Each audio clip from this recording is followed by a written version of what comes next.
Hello, welcome to the Roy Rogers News Channel. Thank you so much for watching. Alright, today for our next competitive analysis, well, we are going into the PokeMMO graveyard, and we are going to yank out the coffin from the PokeMMO graveyard, also known as Cofagrigus, aka the pun for some of my competitive analysis videos. Alright, every time I talk about this Cofagrigus, I mention about putting it back in the grave. Well, we are going to take it out of the grave, and we're going to talk about it right now. So, let's go pop up the big computer, and I can relieve you of these puns right now. Alright, so Cofagrigus' tier is OU, its typing is Ghost, its resistances are Poison and Bug, its weaknesses are Ghost and Dark, its immunities are Normal and Fighting, unless you're holding a ring target. If this is the case, then Normal and Fighting type moves will make contact. Also, if the opponent uses Odor Sleuth or Foresight on you, then Normal and Fighting type moves will hit. Lastly, if your opponent has the Scrappy ability, then Normal and Fighting type moves will connect. And let's go ahead and dive into Cofagrigus' abilities, shall we? So, Cofagrigus' ability is Mummy. If the attacker makes physical contact to the Cofagrigus, then the attacker will automatically adopt Cofagrigus' Mummy ability. And I can explain why this is beneficial a little later, but first I gotta read the base stats.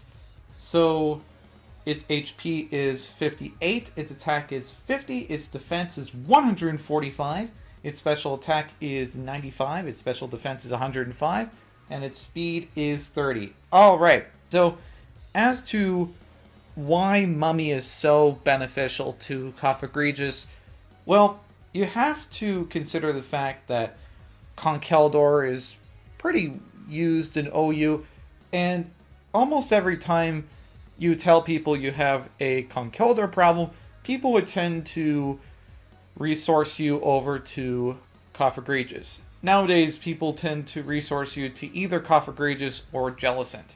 Now, each Pokemon has its respective benefits.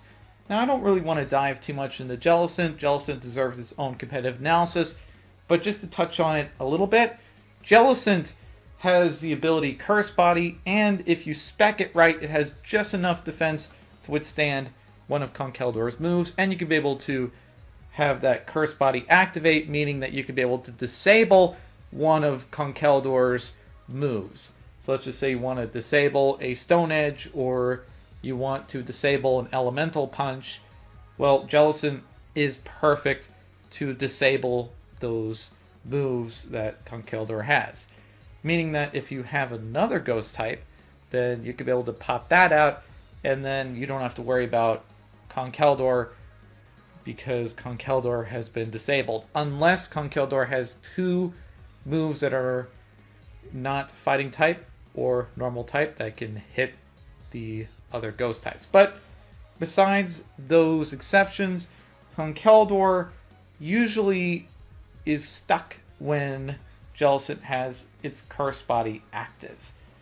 So that is why people like to pick Jellicent. Now, let's go ahead and go to the other side, shall we? Cofagrigus.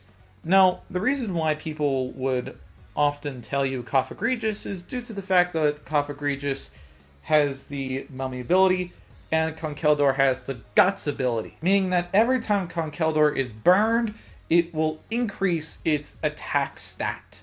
So if you use a move against anything, then the attack stat will be quite a bit high. However, if you are fighting against a Cofagrigus and you were to use a physical hitting move, and Cofagrigus has a 145 defense stat, as I mentioned earlier, well then, Cofagrigus can not only weather the hit, but Cofagrigus is going to force Conkeldurr to take that Mummy ability, which will, in turn, make Conkeldurr not attack as hard. Meaning that it's going to get that 50% cut in its attack stat because it is burned. So Conkeldurr is forced to switch out. Now, you can do a myriad of things while Conkeldurr is about to switch out. What I tend to do is I tend to switch into something that may be able to weather my opponent's hits, and I usually determine from match to match as to what my opponent switches into. But you want to be thinking 2 or 3 steps ahead for the Cofagrigus. What will your opponent be thinking? What will your opponent be doing? And prediction can be something that Roy Rogers News can probably discuss in a competitive analysis in the near future. But it's important to hone those prediction skills. And without further ado, let's go ahead and dive into the sets you can have on Cofagrigus, shall we? So Cofagrigus has a total of 1 common set, but 4 not commons. So let's go ahead and dive into the lone slide here. The classic coffin. So this is a set that was contributed to me by GB Weed. So thank you so much, GB Weed, for giving me this set to read to everybody. So let's go ahead and read the specs, shall we? So the IVs on the classic coffin are as follows. HP 31, attack doesn't matter, defense is 31, special attack is 31, special defense is 31, and speed is 31. Its EVs are 252 HP, 246 defense, and 12 speed. And its nature is bold, so plus defense, minus attack. Its moves are Pain Split, Will-O-Wisp, Hex, and then you can either pick Toxic Spikes or Haze for its 4th move. Its item is Leftovers or Rocky Helmet, and its ability is Mummy. Now, the reason why you would like to have 12 speed on Cofagrigus is due to the fact that 12 speed can be able to help you outspeed Reuniclus. That is why you want 12 speed. Pain Split. What does Pain Split do? Well, Pain Split, basically, hence the name, splits the pain between you and your opponent. Now, what I like to do is that if I'm on the receiving end of Cofagrigus, I like to switch into something that has red health. If I see Cofagrigus is near red, very likely it's going to use Pain Split. Cofagrigus uses Pain Split, and Cofagrigus actually lowers down its health, and then I actually increase my health, so both of our health matches. Now, I should note that our HP won't be exactly the same, but the percentage is likely going to be leveled. That's why people like to use Pain Split on Cofagrigus. How about Will-O-Wisp? Will-O-Wisp allows you to land burns and immediately cut your opponent's attack stat by minus 50%. Will-O-Wisp can affect Pokemon like Caesar, because Caesar is a physical attacker, and Caesar is forced to deal with that minus 50% attack lower. So feel free to use Will-O-Wisp to neutralize Caesar. I had plenty of physical attackers that were Will-O-Wisp before, but that is why it's important to invest in a cleric, so that way you can be able to undo burns. So let's go ahead and dive into its next move. Hex. So what does Hex do? Well, Hex increases its damage output if your opponent were to have a status problem. Paralyzed, burn, sleep, etc. And this is one of the main reasons why people suggest Cofagrigus to handle Conkeldurr, because the moment that Conkeldurr activates its burn via the Flame Orb, Cofagrigus can be able to come in and use Hex and knock out Conk. And Cofagrigus can be able to withstand Conkeldurr's hits with that base 145 defense stat. So that is why people like to suggest, hey, you need Cofagrigus in your team. So feel free to use Hex to knock out those Conkeldurrs. For the 4th move, you can either do Toxic Spikes or Haze. Now, Toxic Spikes, as a note here, BB Weed suggests Toxic Spikes since Kofa is a ghost type and Rapid Spin can't be used on it since Cofagrigus is a ghost type and Rapid Spin is a normal type move. So that is why GB Weed suggests Toxic Spikes for the 4th move. However, Haze is the other move. Haze, what this move does is that it neutralizes all the status increases or if your stats decrease, it also neutralizes that too. So Haze is a really good move to avoid setup. And that is why a lot of people tend to use Haze on Cofagrigus. That way you're not setting up Swords Dances or Dragon Dances or Nasty Plots, etc. I should note that if the Nasty Plot user is a Gengar, be careful, because Gengar is a Ghost type, and its Shadow Balls are stab, and it will knock out Cofagrigus most of the time. I should note the items as well. So, Leftovers. Now, Leftovers is a item that increases the recovery per turn. So that's the benefit to having Leftovers, gradual recovery. Since Cofagrigus doesn't have any sort of recovery move, Rest, but as I'm going to get to later in the program, Rest is not really ideal because it takes 2 turns to be awake and attack again. So while you're immobilized for 2 turns, this gives your opponent enough time to switch out and do his or her thing with their respective Pokemon, whether it be to set up a Swords Dance or set up a Dragon Dance, Nasty Plot, etc. Pain Split can be used against it, and I've had fun doing that. But since this is a Cofagrigus competitive analysis, I need to be supportive of Cofagrigus, and so far, I think I'm doing a poor job of it. So let me just throw in this extra supportive detail about Cofagrigus. Leftovers is an excellent gradual recovery item, but you know it would be much better? Having a Wish Teleport Blissey recover Cofagrigus, which is a maneuver that has been done before. So you can be able to do that if you are a frequent Cofagrigus user. Alright, so you have Rocky Helmet as a second item. Now what does Rocky Helmet do? Well, Rocky Helmet, it damages your opponent every turn your opponent makes physical contact. So not only will your opponent obtain the Mummy ability, but also your opponent will receive Rocky Helmet damage. Now this is not necessarily for Conkeldurr. It can be for Conkeldurr, but it's not really designed for Conkeldurr per se. It is more designed for Mininchao and Scizor. But here's the thing though. Scizor doesn't really care if you switch its ability from Technician to Mummy, because Scizor is getting out of the fight anyways, because it's going to be using U-turn and it's going to get out of the fight. However, Mininchao does care because Mininchao is reliant on its Regenerator ability, meaning that if you were to give Mininchao the Mummy ability, and on top of that you give it chip damage with that Rocky Helmet, then it gradually wears on Mininchao's health, and Mininchao can't really afford that too much because Mininchao is a glass cannon. So Mininchao really wants to have its health intact as much as it can every time it switches out, and Cofagrigus doesn't allow for that to happen if Mininchao were to use U-turn. Which is why most Mininchao users, me included, would just switch out without using the U-turn, because I don't want to not only get the Mummy ability and not be able to recover, but also take chip damage that I don't need to take. So I just switch out and I do my thing.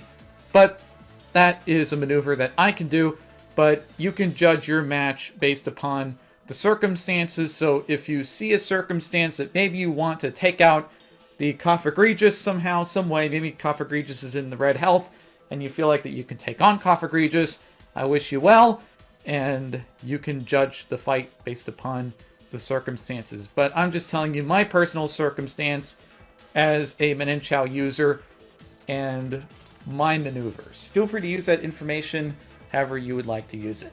Let's go ahead and remove our most common slide here. Now let's go ahead and go to our not common slides.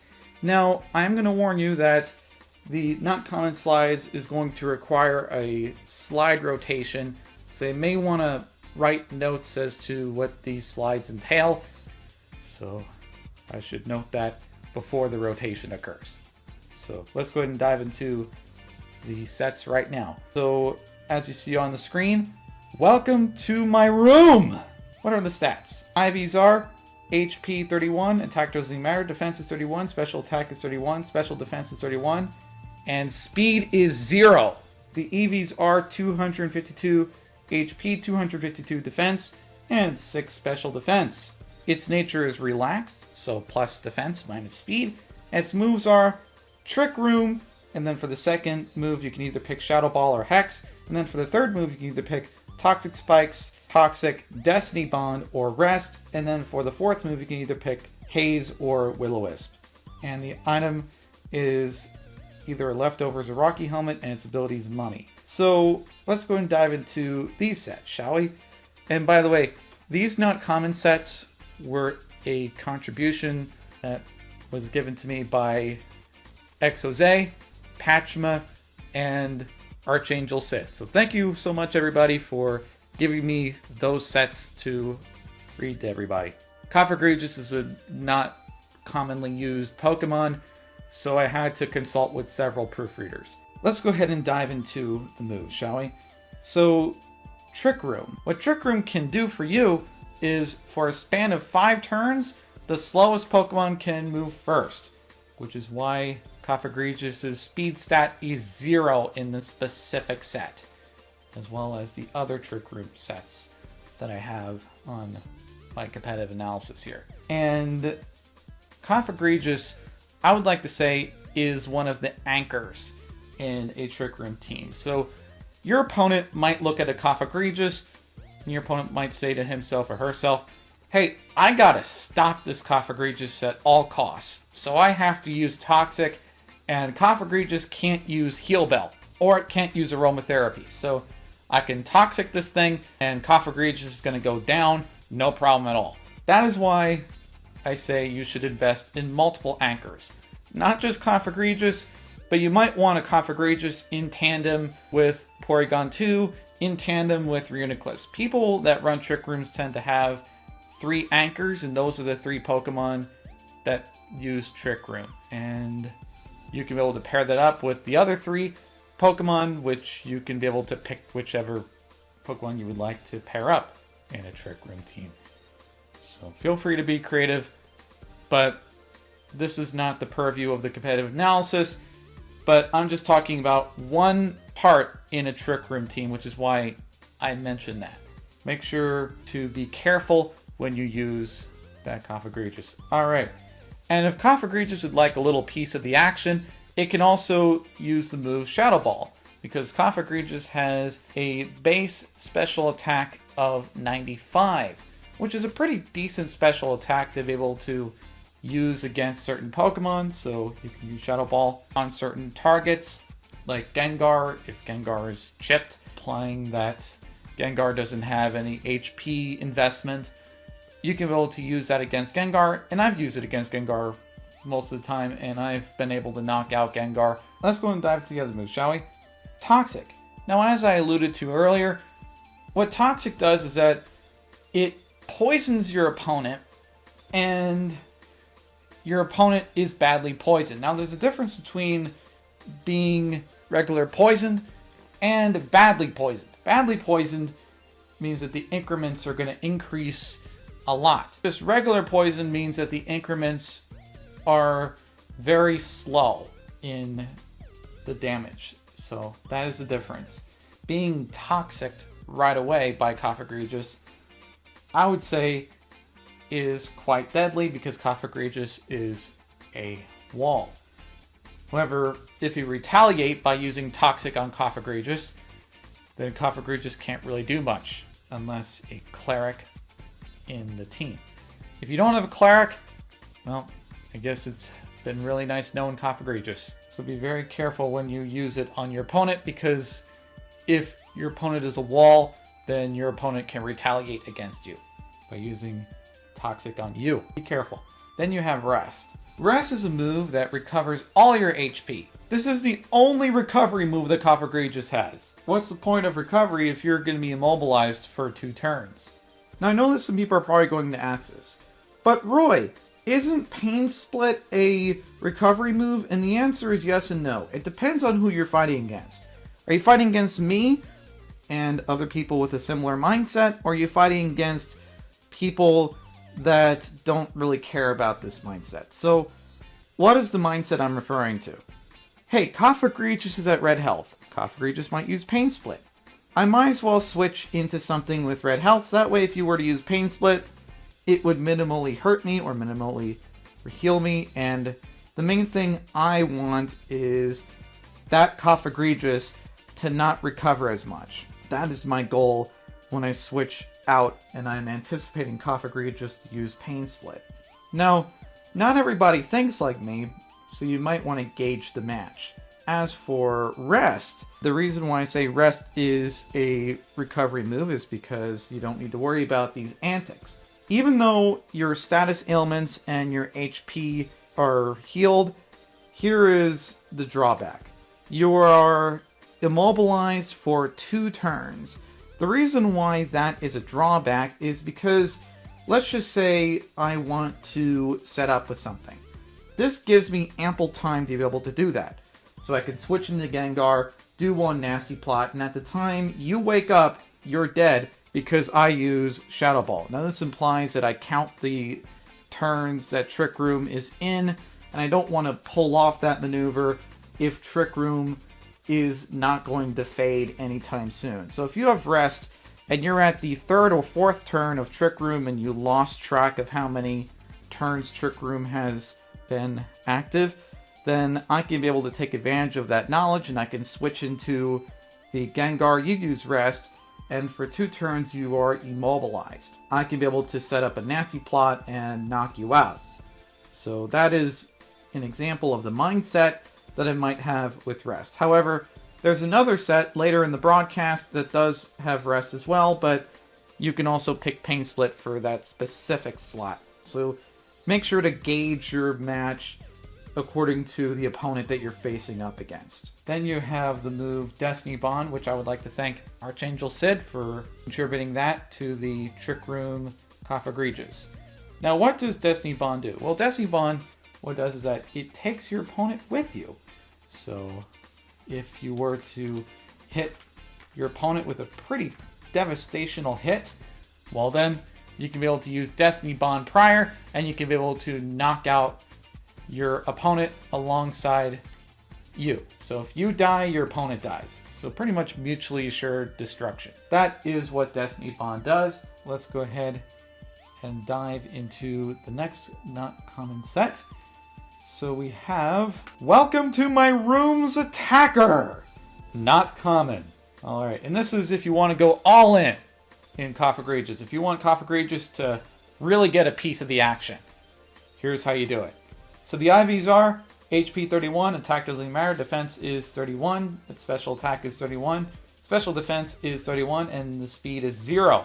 Its EVs are 252 HP, 6 defense, and 252 special attack.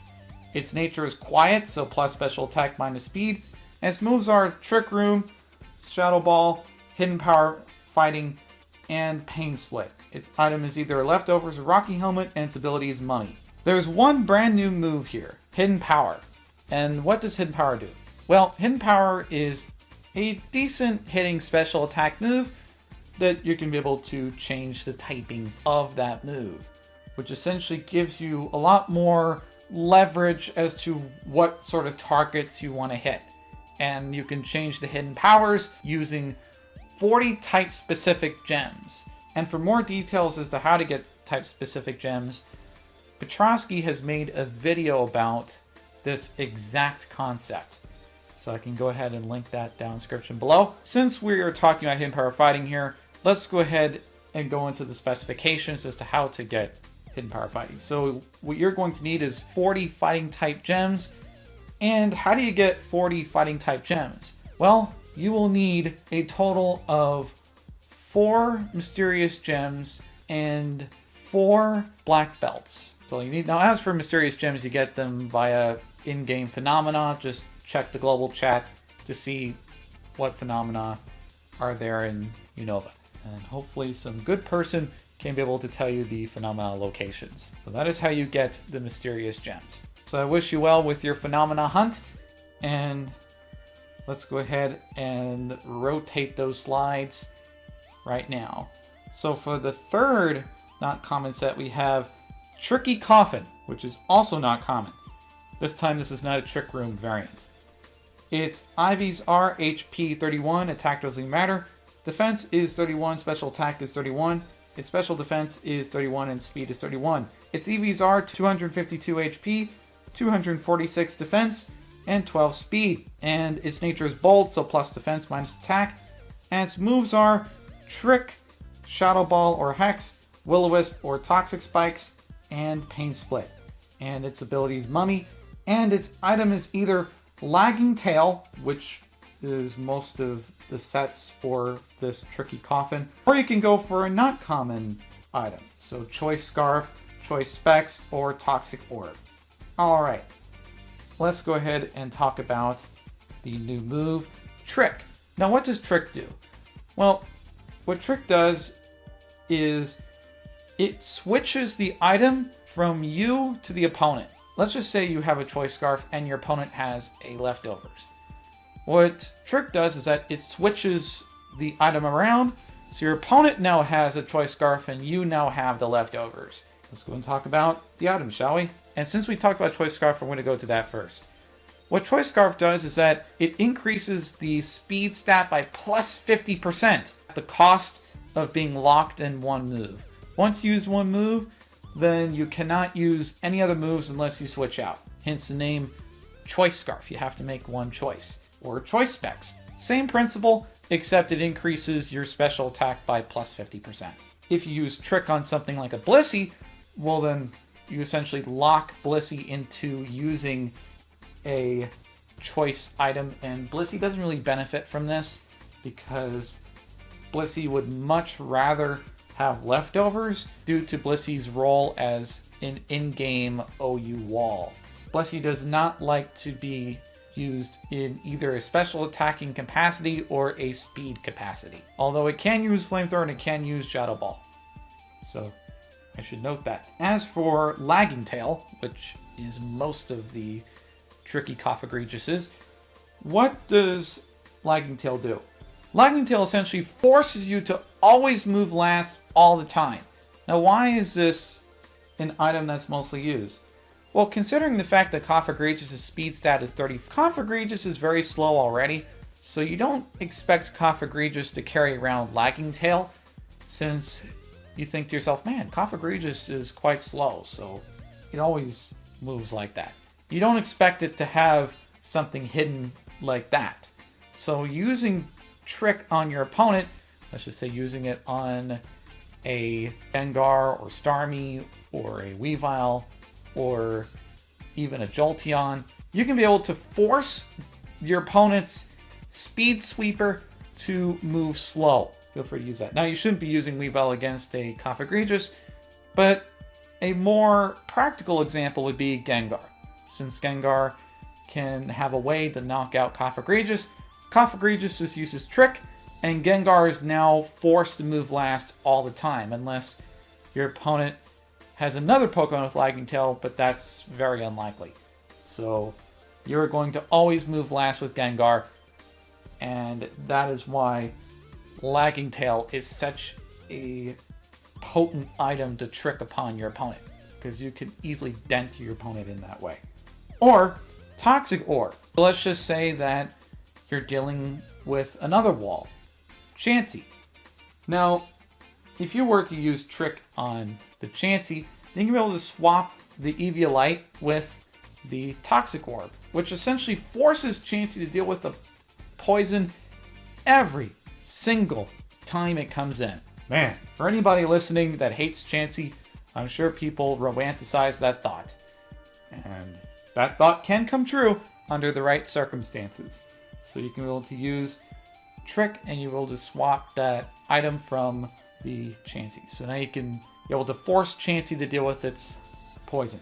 So let's go ahead and dive into our last not common set, and then we can conclude the program with a little bit of a twist. The Special Defense Coffin, and this is not common. Let's go and dive into its stats, shall we? Ivysaur, 31 HP, attack doesn't matter, defense is 31, special attack is 31, its special defense is 31, and its speed is 31. Its EVs are 252 HP, 246 special defense, and 12 speed.